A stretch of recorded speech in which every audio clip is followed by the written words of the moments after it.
Manchester United have completed the signing of Carlos Baleba from Brighton, the final piece of their midfield rebuild. But what can he bring to the team? We're joined by Opta analyst Ryan Benson to discuss the transfer further. Ryan, thank you for joining us. It's not been an ideal start to the season, but it's not all doom and gloom, surely. I'm not going to go as far as saying I think they'll win the title, but I don't think a title challenge is beyond them. And I think if I can certainly envision a future where they finish, top three again, potentially second. Exactly. Title challenge would be unbelievable, but you'd still take second or third.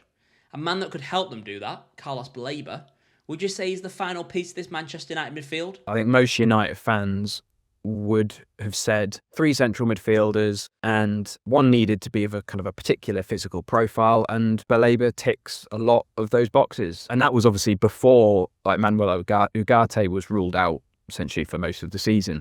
I don't think Ugarte would have had a particularly important role, but him being injured essentially meant that they weren't able to sell him. We do have to acknowledge his 25-26 season was I would say, underwhelming. I mean, there were, for various reasons, there was off-field problems and stuff, and suggestions that he was sort of distracted by United going in for him last summer and obviously not getting him then. But I think all in all, he feels like a really sensible purchase, I think, in the midfield, and he addresses some of the needs that United had. Look, we all know what he can do. We've seen him in the Premier League. But what would you say he can bring to United that they've potentially missed over the last few seasons? Yeah, so the key attributes that United will have identified with Baleba are, primarily his athleticism, but also his technical quality. He is a really good footballer. I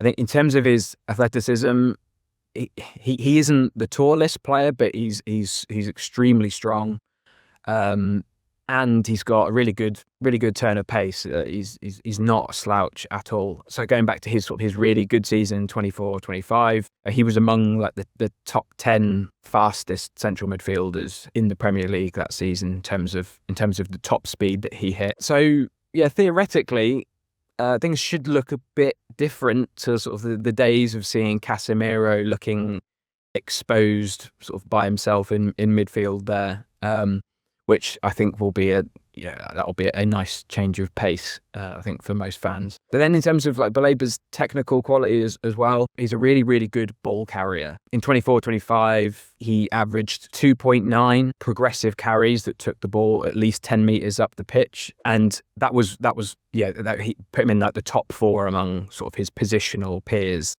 that season. And his strength sort of play has a factor in that, as does his pace.